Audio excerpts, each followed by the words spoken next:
যেদিকে টিয়ার বান্ডিল পাইবে এদিকে মানুষ দূর দিবে, এটাই বাস্তব। যেদিকে সরা পাইবে এইদিকে নলা ধরবে, এটাই বাস্তব।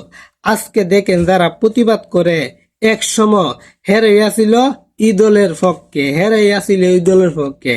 এদেরকে টাকা দিয়ে মারো নামাই দে, টাকা দিয়ে মারো নামাই দে।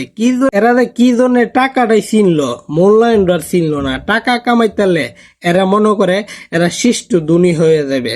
কিন্তু প্রমাণ তো করে এটা, যে কোনো একটা পক্ষ ধরে কথা বলা, যে কোনো একটা পক্ষ ধরে কথা বলা প্রমাণ করে ইডা। বিভিন্ন ধরনের দলের হয়ে কাজ করন, এটা ভালো মানুষের হয়ে প্রমাণ করে না, এটা ভালো মানুষের পক্ষ ধরে কথা বলে না।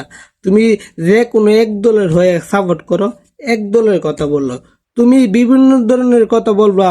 এই দলের আজকে, এই দলের পক্ষে আজকে, এই দলের পক্ষে আজকে, এই দলের পক্ষে আজকে, এমনটা কেন করবা? যে কোনো একদল করো, একদল করলে মানুষ একটু সমর্থ দিব, মানুষ একটু ভরসা দিব, এমনটাই মনে হয় আমাদের কাছে।